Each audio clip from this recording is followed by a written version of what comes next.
नमस्कार, मैं हूं आपके साथ मोनिका गुप्ता और आप देख रहे हैं मेट्रो सिटी बुलेटिन की शुरुआत इस वक्त की बड़ी खबर के साथ करेंगे। आपको बता दें कि ये बड़ी खबर गुरुग्राम से आ रही है। खेलो India youth games 2021 ceremony Gurugram में इसका आयोजन हुआ और इस दौरान बोले सीएम मनोहर लाल, खेलो इंडिया पहले ही शुरू होना चाहिए था। कोविड के चलते खेलो इंडिया में समस्याएं आई। गुरुग्राम से ये बड़ी खबर, खेलो India youth games 2021 ceremony Gurugram में ये आयोजन हुआ। कोविड से लड़ने पर हर सुविधा तैयार। कोविड से लड़ने के लिए सीएम मनोहर लाल ने इस दौरान कहा कि खेलो इंडिया यूथ सेरेमनी पहले ही शुरू हो जानी चाहिए थी, लेकिन क्योंकि कोविड बीच में आ गया इस वजह से ये डिले होता रहा। इस वक्त की बड़ी और अहम जानकारी गुरुग्राम से आपके सामने। आपको बता दें कि सीएम मनोहर लाल ने सेरेमनी में क्या कुछ कहा, ये आपको बता रहे हैं। खेलो इंडिया को लेकर सीएम मनोहर लाल ने कहा कि ये पहले ही शुरू हो जाने चाहिए था, लेकिन क्योंकि बीच में कोविड-19 का जो प्रकोप है वो बढ़ता चला गया, जिस वजह से इसको बीच में रोकना पड़ा। और ये तस्वीरें भी आप देख रहे हैं इस दौरान की, जब यहां सीएम मनोहर लाल, इसी के साथ खेल मंत्री और अन्य नेता भी मौजूद रहे। गुरुग्राम में हुई यूथ गेम्स की प्रमोशन सेरेमनी। कोविड से लड़ने पर हर सुविधा तैयार, सीएम ने कहा। खेलो इंडिया के पीएम का धन्यवाद। खेलो इंडिया के लिए पीएम का धन्यवाद उन्होंने किया। इस वक्त की बड़ी और अहम जानकारी आपके सामने। वहीं गुरुग्राम में कांग्रेस ने प्रेस कॉन्फ्रेंस की, जिसमें कांग्रेस के कार्यकारी अध्यक्ष जितेंद्र भारद्वाज ने कांग्रेस में गुटबाजी पर बयान दिया है। उन्होंने कहा कि आला कमान की ओर से कुलदीप बिश्नोई बहुत से ऑफर उनको दिए गए थे। आपको बता दें कि कुलदीप बिश्नोई की नाराजगी को लेकर उन्होंने क्या कुछ कहा, आपको सुनाते हैं।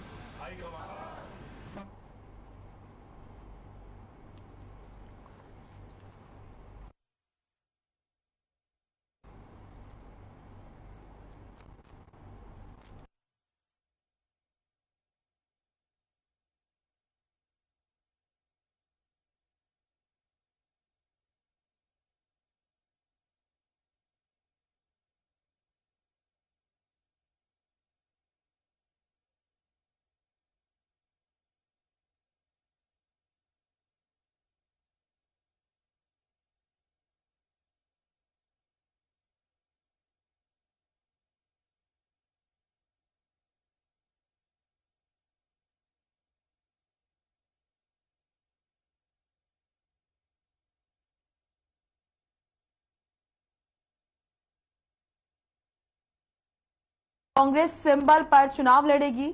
वहीं नगर पालिका और पंचायत के चुनावों को सिंबल पर लड़ा जाएगा या नहीं, इसको लेकर मंथन चल रहा है, उन्होंने ये भी कहा।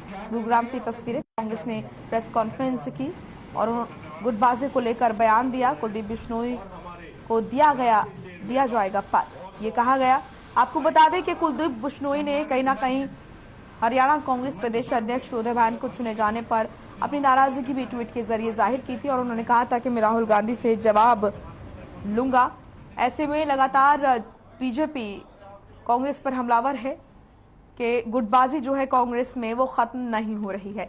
इसी को लेकर इस प्रेस कॉन्फ्रेंस में कहा गया कि कांग्रेस में कोई गुटबाजी नहीं है, कुलदीप बिश्नोई को पद दिया जाएगा और वो सीनियर लीडर है। इस तरह की तमाम बातें कही गई।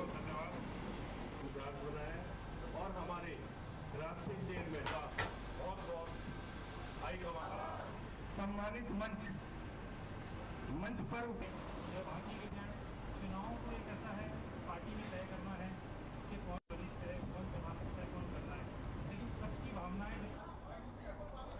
तो ये तस्वीरें आप देख रहे हैं गुरुग्राम से, जहां पर कांग्रेस की प्रेस कॉन्फ्रेंस हुई और इस प्रेस कॉन्फ्रेंस में लगातार कांग्रेस के संगठन पर उठ रहे सवालों को लेकर जवाब दिया गया, गुटबाजी को लेकर जवाब दिया गया और बताया गया कि किस तरीके से जो कांग्रेस है वो संगठन को मजबूत कर रही है, आगे बढ़ रही है। आगामी चुनावों को लेकर कांग्रेस तैयार है। ये तमाम बातें बताई गई और बताया गया कि सिंबल पर क्या कुछ निर्णय लिया गया। इन तमाम चीजों को इस प्रेस कॉन्फ्रेंस में रखा गया।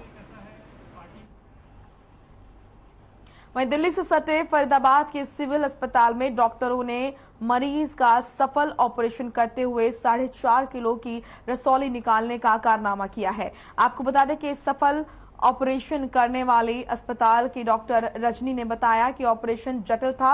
अगर ऑपरेशन होने में कुछ देर होती तो मरीज की जान जा सकती थी। मरीज की बेटी रचना ने मीडिया से बात करते हुए बताया कि उसकी मां पिछले 2 साल से दिल्ली के अस्पतालों के चक्कर काट रही थी, लेकिन वहां पर डॉक्टर उसे टेस्ट करा रहे थे, लेकिन ऑपरेशन नहीं कर रहे थे। परेशानी ज्यादा बढ़ने पर वो अपनी मां को फरीदाबाद के सिविल अस्पताल बादशाह खान लेकर आई और यहां डॉक्टर रजनी को दिखाया। डॉक्टर रजनी ने मरीज की हालत देखने के बाद उन्हें ऑपरेशन कराने की सलाह दी, जिसके बाद आज उनका सफल ऑपरेशन किया गया।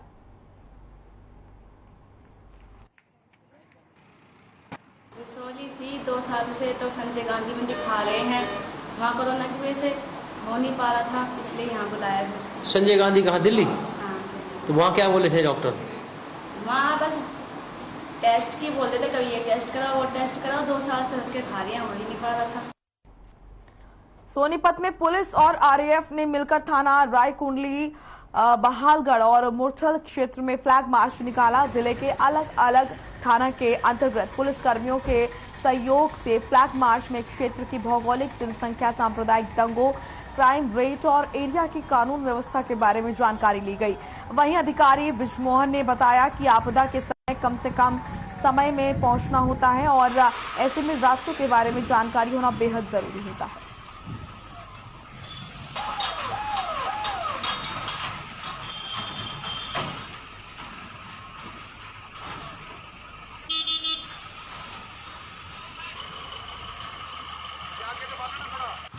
कानून व्यवस्था के लिए बनाए रखने के लिए फ्लैग मार्च हो रहा है, जिसे पैरामिलिट्री फोर्सेस का साथ लिया जा रहा है और इसमें ये पैरामिलिट्री अपनी फोर्सेस की तरफ से भी एक शेड्यूल है ये, और ये फ्लैग मार्च कानून व्यवस्था के लिए। इस अभ्यास का मेन मकसद है कि हम इलाके से परिचित होते हैं, ताकि कोई भी दंगा फसाद या कानून व्यवस्था खराब होती है और आरएफ की ज़रूरत पड़ती है या कोई बाढ़, भूकंप या प्राकृतिक आपदा आ जाती है, तो कम से कम समय में पहुंचकर हम अच्छे से अच्छे मुकर्रर कार्रवाई कर सकें।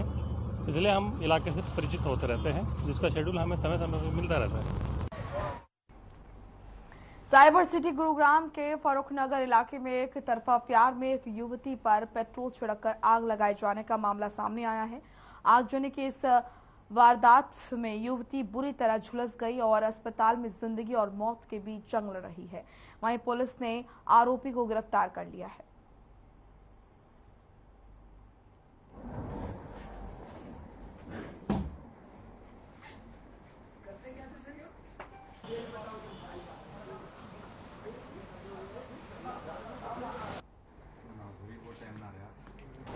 ये दिनांक 9/5/2022 को थाना फरूकनगर में एक व्यक्ति ने शिकायत दी थी कि उसकी लड़की उसके घर में ऊपर के कमरे में सो रही थी। सुबह 5:30 के करीब एक पड़ोस के लड़के ने आके पेट्रोल डाल के और उसके ऊपर आग लगा दी, जिसके संबंध में हमने एफआईआर दर्ज करके और केस रजिस्टर किया। और इसमें यह भी बताया गया था कि उस लड़की का जो मोबाइल फ़ोन था उसको भी आरोपी लेके भाग गया, जिसके संबंध में इन्वेस्टिगेशन करते हुए हमारी क्राइम टीम फरूकनगर के सब इंस्पेक्टर अमित के नेतृत्व में टीम ने काम करते हुए कुछ ही घंटों में वो जो आरोपी व्यक्ति था जिसने इस सारे प्रकरण को अंजाम दिया, उसको हमने गिरफ्तार करने में कामयाबी हासिल की, जिसका नाम जयपाल उर्फ बिल्लू है, जो 22 साल का उम्र का है और एक ही गांव के रहने वाले हैं। ये वहीं बढ़ती महंगाई से आम जनता परेशान है। वहीं रेहड़ी पटरी लगाने वालों का कहना है कि जिस तरीके से देश में महंगाई लगातार बढ़ती जा रही है, उससे उन्हें अपने व्यापार चलाने में काफी दिक्कत हो रही है और उनकी दुकानदारी पर खासा असर पड़ता नजर आ रहा है। वहीं उन्होंने सरकार से गुहार लगाते हुए कहा कि सरकार को इस महंगाई पर ध्यान देना चाहिए और महंगाई को कम करना चाहिए, जिससे आम आदमी अपना घर का पालन पोषण सही तरीके से कर सके।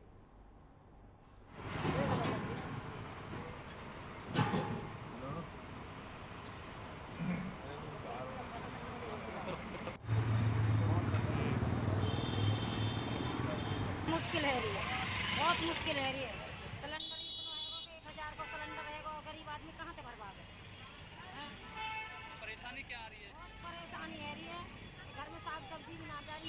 ही है। दिक्कत आ रही है, बचत कम हो रही है। और क्या बचत कम होगी? सरसों का तेल 2600 का कीमत आने लगे, 13 किलो का 200 रुपये लीटर तेल बढ़ने लगा है। सिलेंडर कितने का होगा? सिलेंडर की बात करें सिलेंडर कॉपी पे आ रहा है 1000 रुपये का और ब्लैक में आ रहा है 1100 रुपये का। तो दुकानदारी पे कुछ फर्क पड़ रहा है इससे, महंगाई से? बचत कम हो रही है, महंगाई में बचत कम हो रही है।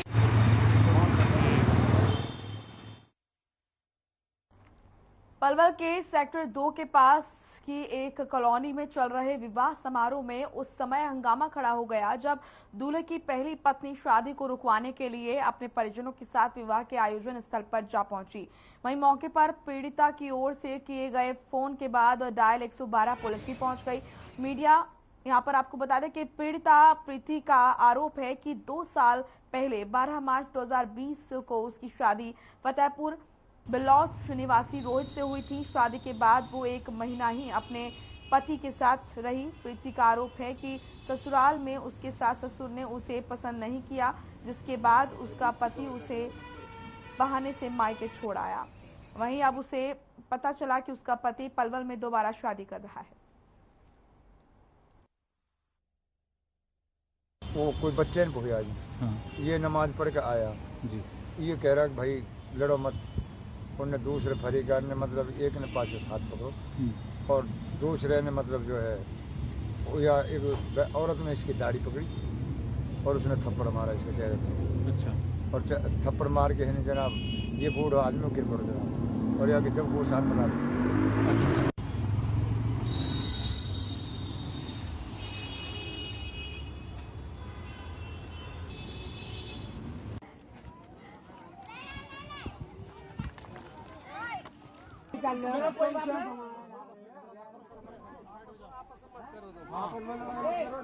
जिसकी शादी छोरी को लिया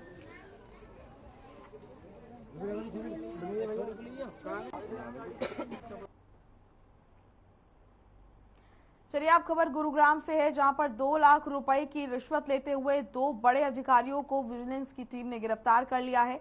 दरअसल फरीदाबाद के रहने वाले मोहित नाम के युवक ने बिल्डिंग मटेरियल सप्लाई का काम करने के लिए जीएसटी नंबर की लेने के लिए फरीदाबाद में अप्लाई किया था, जिसके बाद शिकायतकर्ता गुरुग्राम में इंस्पेक्टर सुमित्रा गोदारा से मिला तो उन्होंने जीएसटी नंबर के लिए 7 लाख रुपए मांगे और सोमवार को इस रकम की टोकन मनी 2 लाख रुपए देने के लिए अपने ऑफिस में बुलाया। वहीं इस पर त्वरित कार्रवाई करते हुए विजिलेंस की टीम ने इंस्पेक्टर सुमित्रा गोदारा को रंगे हाथ पकड़ा। एक्साइज एंड टैक्सेशन अधिकारी रोशन लाल को भी गिरफ्तार कर लिया।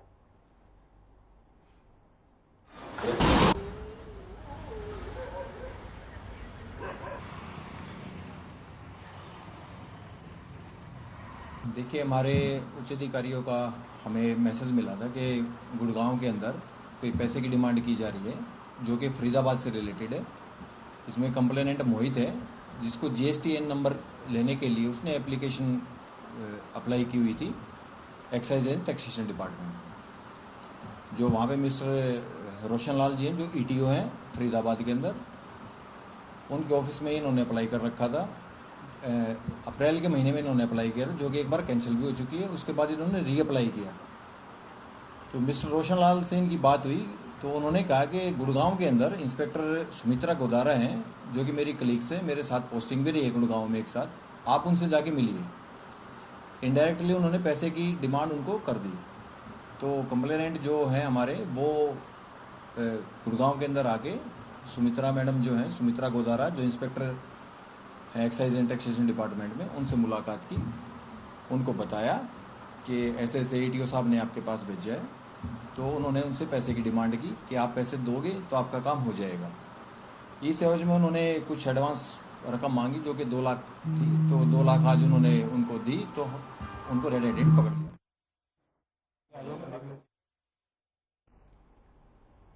तो 2 लाख रिश्वत लेते हुए गिरफ्तार यहां पर किया गया। विजिलेंस की टीम ने छापेमारी की और रंगे हाथों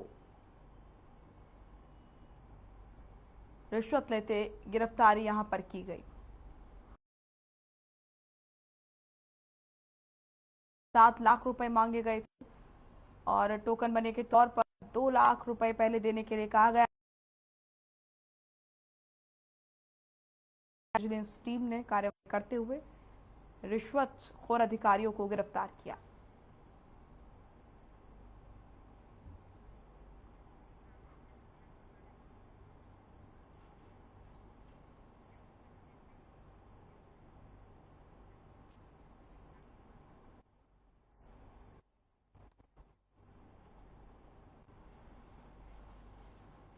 तो वहीं गुरुग्राम में खेलो इंडिया यूथ कार्यक्रम का आयोजन हुआ, जिसमें खेल मंत्री संदीप सिंह, इसी के साथ प्रदेश के मुखिया मनोहर लाल मौजूद रहे। इस दौरान सीएम मनोहर लाल ने क्या कुछ कहा, आपको सुनवाते हैं।